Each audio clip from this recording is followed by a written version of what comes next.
Welcome to Top Landing Gear and to our series of interviews from the 2021 Bournemouth Air Festival. There are those whose sole reason for attending an air show is to watch and hear the old piston-engine fighters and bombers from World War II, and indeed few could argue with their reasoning. But for others, and I suspect the majority of air show goers, one of the greatest thrills is seeing the Typhoon being put through its paces, accompanied by that crackling roar of its twin jets rasping through the air. Now, RIAT aside, there's not a lot of heavy metal at British air shows these days, so long may the Typhoon continue to thrill us. We caught up with 2021 display pilot Flt Lt James Sainty, whose spectacular exhibition of speed, power and agility creates a sensory overload. One of the highlights at Bournemouth Air Festival and many air shows is the rip-roaring Typhoon display. Delighted to be joined by Flt Lt James Sainty. Just known as Sainty, actually, aren't you, James? Yeah, just Sainty will do, yeah. Sainty will do. And Sainty, it is the most thrilling display to watch, and I guess it's probably quite a lot of fun to do, isn't it? Yeah, it's extremely exciting to be able to fly the Typhoon at Bournemouth. The venue is absolutely exceptional, looking down on the crowds, all the faces looking up and all the cameras flashing. It's just surreal. In terms of your normal operational job would be flying frontline Typhoon, correct? So the Typhoon display team is part of 29 Squadron, which is our operational conversion unit at RAF Coningsby. So we teach junior pilots coming from the new Hawk T2 at RAF Valley on the Typhoon how to fly it. It takes about 6 months to get them through the course, and then they go to the front line where they develop their skills further. The main role also, obviously, of the Typhoon is air policing. So 24 hours a day, 365 days a year, there is always Typhoons on standby at Lossiemouth and Coningsby to protect the UK skies and obviously our interests, and overseas as well in the Falklands, and also operational in Shader in Iraq and Syria. Indeed. Now you look about 15. Yep, thanks very much. It's definitely it's the chin that gives it away, the dimple chin. Yeah. How have you managed to get onto the display team as the display pilot? So I first wanted to be a pilot when I saw the Red Arrows and the Harrier displaying at Sunderland in 1999 when I was 9 years old. And from there, that sort of cemented my ambition to join the Air Force. So ever since I joined, I've always wanted to fly a fast jet. I wanted to fly the Harrier, but unfortunately I went out of service in 2010. Yeah. So I got thankfully streamed Typhoon after all the training that I'd got put through. From there, once I was on the Typhoon, I did 4 years at 6th Squadron at RAF Lossiemouth, and I kind of just started to get a taste of the display arena kind of at Lossiemouth on a landaway to the static air show Hradec Králové in Czech Republic. And from there I was like, this is quite a cool gig. So when I joined 29 Squadron, because that's the only place you can actually apply to be the Typhoon display pilot, I worked hard for about a year, or maybe just under 2 years, applied for the job, and I was very fortunate to be selected. So it's part of the selection to show what sort of display you'd do. Is that part of the selection process to get yourself in? So the full selection process. So the boss will ask for anyone who's interested. You send them a piece of paper about an A4 side, why you want to do it, a bit about yourself and your motivations. From there, you'll get shortlisted to 4 people, and then you'll do a flying test in the simulator, which is for mine was flying part of Ryan Lawton's display in 2017. And then from there, I had Jim P assessing it as well as Ryan. I think Strongly might have made an appearance as well during that, but unaware. And then after that, you go into an interview. It's normally got OC operations there. You've got the station commander, OC 29 Squadron. I think Schlongy was in my interview as well, and the squadron warrant officer, the terrifying man himself, questioning about discipline and how to keep the engineers in check once we're on the display circuit. So, and then from there, you find out. Couple of weeks later, if you were successful. I was actually just landed in the Falklands for a Christmas stint, and the boss called me while I was in my bedroom isolating for 2 weeks and said I'd got it right at the start of my isolation. So certainly made it go quickly. Congratulations. So, yeah. Did you go and take your Typhoon for a spin over Port Stanley and give it? So when I was down there, and try your display routine. Yeah, well, down there I had a lot of free time to obviously develop the display. So we have a kind of list of manoeuvres that we're cleared to do, and it's our responsibility as the pilot to put together a sequence. We'll show it to previous display pilots to make sure there's nothing unsafe in there, and then the station commander will approve it, and then we can practice it. But while I was down there, I was only allowed to practice at 5,000 feet just for a safety buffer. So I tried a few manoeuvres, see what it was like, sort of experience the G-force, and it all developed from there. And when I got back, lots and lots of simulator time to kind of cement it in my mind what my sequence is, and then flew it down to 100 feet, which was pretty cool for the first time. Amazing. And is there much that you've been able to change, or anything new that you've been able to bring in that hasn't been seen in previous Typhoon displays? So unfortunately at Bournemouth you don't get to see my display take off, but that is completely new this year. That's never been done before. And it was actually Corporal Mike Bevan, who's my social media and engineer on the squadron, on the Typhoon display team itself, and it's his last year, but he's been on the squadron for 8 years. So I said, is there anything that you'd like to see in the display team? He said, yeah, no one's ever done a takeoff and then inverted straight away and gone down the runway upside down 500 feet with the afterburners in. He said, can you do that? And I said, yeah, we can try. For good reason, I'd say. Yeah. And that's where we call it the Bevan break in honour of him. So he's on his last sort of 3 or 4 weeks on the squadron, then he's off to the front line again. So just talk us through that takeoff. I'll be at the end of the runway. I'll light the afterburners. About 130 knots. I'll rotate up to about 15 degrees. Yeah. As soon as the wheels are up and I'm at 500 feet, I can roll upside down. I keep the burners in. The maximum I'm allowed to be upside down with the afterburners in is 10 seconds because one of the fuel tanks will empty too quickly. Right. At the end of the runway, I'll do a 540 roll. And then I'll go into what's called a half horizontal, so pitching straight up at 9G to be inverted, pointing at the runway until I hit 2,000 feet, then rolling level in front of the crowd, descending to 100 feet for the pass. So who will get to see? Obviously, you can't see it here. Who will get to see it? Which shows have you been able to do that? So I've done that. And are you doing that here anyway, just for the fun of it? I would love to, but I think Bournemouth Air Traffic would get a bit upset by that. But that would be great. It's basically any shows where I fly. It's at the airfield. So if it been RIAT this year, unfortunately, I would have done it there. Most of the family's days at Coningsby and Lossiemouth, I did that takeoff because obviously straight from takeoff I can do it. So you're going to have to try and find that on YouTube. Yeah, there's a few videos out there. It sounds amazing. And what are you trying to get out of the display in terms of what you want to get from it and how you want to show off the aircraft? I think the main thing I get out of it is working as part of the team. So without the team, obviously we wouldn't have the display. So what goes on behind the background that a lot of people don't actually see is the amount of effort in terms of engineering, logistics, the air traffic controllers, the supply chain industry. So we have our sponsors like BAE Systems, Leonardo, we have Squadron Prince and Breitling, all working hard together so that I can bring the airshow to you in the summer season. And it's just a privilege to kind of all that hard work put together, then it's up to me to then display it in front of the crowd, and that's just a huge honour as well. So that's what I get out of it. Things I'd like to get out of it as well is when I was at Sunderland Airshow when I was 9 years old, being inspired by the Red Arrows and the Harrier, I'd like to do the same for the young children, people looking to get into aviation these days. So it's a privilege when I'm on the PR trailer, meeting all the young guys and girls coming up and showing an interest in joining up. It's a huge honour. Well, it's very little, certainly British military hardware now in terms of aviation on display, and it's pretty much the Typhoon is the only noisy current RAF jet there, and honestly your display is just, it is a highlight. We have been sort of saying this to all the display teams obviously, but it don't really no, don't tell them. It really is. It's a highlight. It is the noise, the spectacle, the afterburners coming on, and particularly in your dusk show, those afterburners really bring yet another dimension to it. Yeah, and what's interesting as well is you've probably seen the new display livery that we've designed this year. Yeah. So as an aviation enthusiast, Adam Johnson designed it in consultation with the team.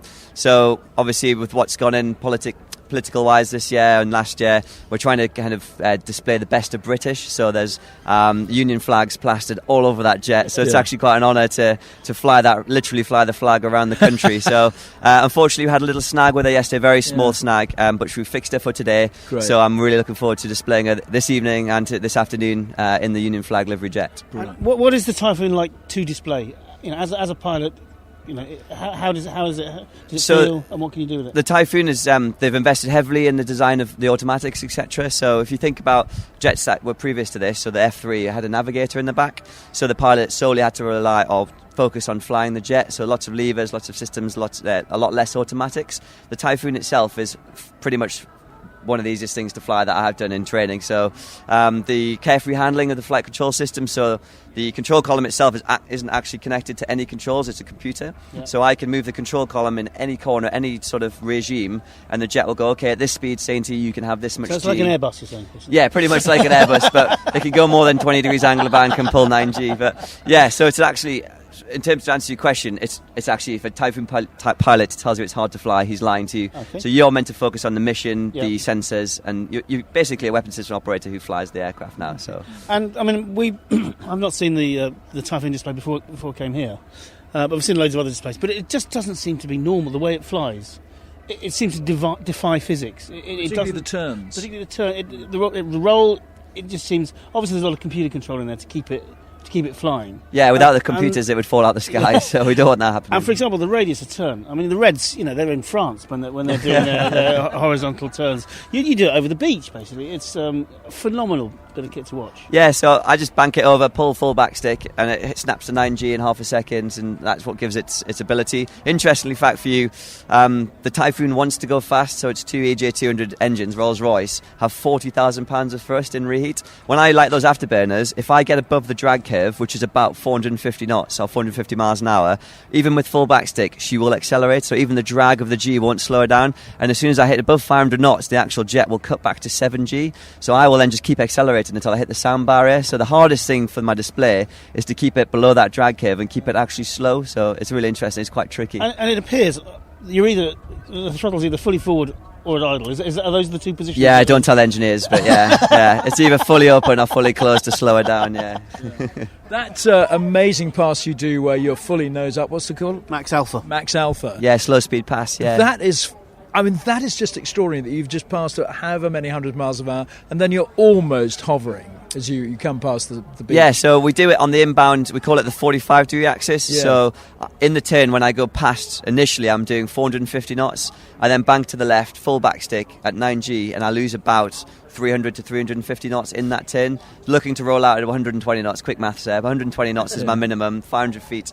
And if you've got a good strong headwind coming off the beach here, pointing at me, then ground speed, say it can get down to 90 knots. I've seen the slowest, yeah. And if you just keep pulling back, the airplane will say that's enough. That's all you're going to get. So the aircraft will max alpha. Yeah. It won't give any. Most of you now physically sitting on the engine, so I have to use the power to lift the nose or to lower the nose. The interesting fact about Typhoon, unlike other aircraft, you can't actually stall her, so you can't actually fall. You can't actually make the wing lose all its lift. Is what an aerodynamic stall is. If that happens, the aircraft will take control from you, put you into a dive, and put the throttles forward so you don't stall. At 500 feet, I wouldn't want to experience that. Yeah. I was going to say. Are there other air forces displaying the Typhoon? Yeah, so the Italians have a display team. I was in Hungary last weekend and was fortunate to meet the Italian display pilot. And I believe the Austrians, I know, have a display team usually with the smoke pods on their wings. And I'm not sure about the Spanish, but yeah, definitely the Italians have one as long as what makes you the best? What's that, sorry? What makes you the best, Sainty? What makes me the best? Yeah. I would never say that. I'm a humble man. I would never say that. Any Typhoon flying with afterburner is going to be cool, isn't it? So I think you do yourself a bit of a disservice when you say it's easy to fly. While maybe you could put someone in a Typhoon and they might just about not kill themselves, I think what you do out there, it impresses the hell out of us. Yeah, what is terrifying as an instructor is we get the students from Valley, we put them into our simulator, and their first flight is their first solo in a single-seater. And if I'm authorising that sort of young pilot to go off and fly for the first time, it's always quite, it makes you think before, as the guys or girls are walking out to the jet, it makes you stop and think for a second. Did you learn on the New Hawk, or were you Yeah, so I was course 7 on the New Hawk T2 at Valley, yes. And the Hawk is... The Hawk T2 is designed to then lead you on to Typhoon or the F-35. It's incredible bit of kit. So it is pretty much a carbon cutout of the Typhoon cockpit in the jet itself. They have a data link between all the aircraft there, all the Hawk T2s, so they can actually do a synthetic radar picture, so we can practice all the stuff that we do for real in the Typhoon. Wow. So it's a new skill to learn. And we can learn it earlier on in our training, so it's a lot better. Yeah. What I find extraordinary is, to me, the Typhoon still seems like a really new aircraft, but it's actually not at all new, and its development goes back decades. Yeah. How much longer will the RAF keep it? And will you be around to fly the F-35, or is it the Lightning that's coming? Same thing. Interesting you say that, because the Typhoon is now considered the combat air mass, or the backbone of the RAF's combat air mass now. So if anything was to kick off, then Typhoon would be more than likely the first out the door, like the Tornado was. Yeah. The tranche ones were announced that they are going to go out of service in 2025. And they're the two-seaters. There's a few No, the tranche ones are the ones that I'm displaying here. Oh, okay. They were the first ones that came off the production line. And then there were hardware and software changes to tranche 2 and tranche 3, which allows a bit more of a bigger air-to-surface capability, whereas the tranche 1 has a limited air-to-surface capability. I mean, in Libya on Op Elmi, we used the tranche 1s with the Paveway 2. That's gone out of service now, so the tranche 1s are fully air-to-air mainly now, whereas the tranche 2 and 3 are the full swing-roll aircraft. So the Air Force has made the decision to retire the tranche 1 early, and the Air Force is envisaging that the Tempest will replace the Typhoon in 2035. And that can be either flown by a pilot or it can be flown remotely, is that right? Tempest? Yeah, I believe so. They're talking about this loyal wingman concept as well. There's a lot of cool ideas coming along with this new development. I know that they're now in collaboration with the Italians and the Swedish, so it's looking good for what Tempest is going to deliver. And so, to inspire the next generation, I have 3 sons, all want to be RAF pilots, for some strange reason. What's the next step for them? What should they be doing themselves? My recommendation, first of all, is don't let anyone tell you there's no point trying, because you'll never get there. I had a few of my careers officers at school would say that. It's a boy from the northeast, no way. Yeah. I ignored them, and I joined the Air Cadets when I was 13. And then when aged 16, I started gliding on the Volunteer Gliding Squadron, RAF Topcliffe, on the Vigilant. There I actually flew solo before I could drive a car, which was pretty cool, pinching myself. And then from there I stayed on the VGS as what we call a staff cadet. So I became the senior flight staff cadet in charge of the air cadet team that used to kind of clean the aircraft, push the aircraft around, refuel the aircraft, like the ground crew do with the Typhoon. And from there I developed my instructional capabilities, or my learning to fly and instruct at the same time with the air cadets, which set me up to join the Air Force when I was 18.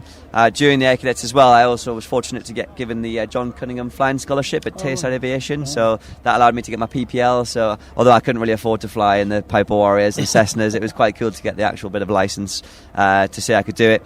And then when I was 18, I'd say definitely have a backup option, so apply for the Air Force, and also I had a university option as a backup, but I was so fortunate and lucky enough to be accepted when I was 18 to join up as we call it a direct entrance, so I didn't go to university. So that's absolutely phenomenal. Well, Sainty, it is a wonderful display. We can't wait to see it again this afternoon and again this evening. Yeah, looking forward to it. Is it very demanding to fly? Are you pretty exhausted by the time you touch down? I had a good night's sleep last night and a few coffees and good to go again. So yeah, it's when you get down from the first display, you do feel it. But after a couple of bottles of water and a coffee, you're good to go again in the afternoon. But at the end of the season, I'm pretty sure I'll need a holiday. So yeah. It's my neck that needs a holiday, I tell you that. Oh, right. You're pulling a lot of G in a lot of that, but you do have a G suit to help you out. There's also a bit of negative G in there, which you have nothing to help you out. Yes, the negative G is the most painful part. Yeah. So the Typhoon has world-class we call it aircrew equipment assembly, so basically our G-pants, G-jacket and pressure breathing. So a lot of the exchange officers, interestingly the American F-22 exchange officer on our squadron raves about how good our anti-G kit is. Yeah. So full coverage G-pants, inflating jacket, pressure breathing, so I can sit at 9G and look at me, I'm built like a beanstalk. I'm not built for G. I can just sit there at 9G, open my mouth, it breathes for me, slight tensing. When I roll upside down and push to -3G, there's nothing I can do there apart from allow the blood to rush to my head and hopefully pray that it's over quickly, basically. And you enjoy that? Do I enjoy that? Negative G. No, I don't enjoy it, but it makes a good picture when the fuel vents from the fin. It's very generous. I think the aviation enthusiasts love the pictures from it. So. Oh, it's phenomenal. Absolutely phenomenal. Keep doing it. It's just great. Thank you so much, Sainty. No, it's a pleasure. Thanks.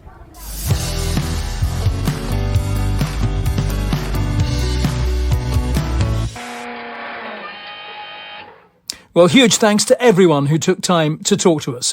And remember, you can hear more interviews from the Bournemouth Air Festival and all our Top Landing Gear podcasts wherever you normally get your podcasts from. You can also follow us on social media at Top Landing Gear and get in touch with us by email at info@toplandinggear.com. That's info@toplandinggear.com. 2 Gs. Thanks for listening.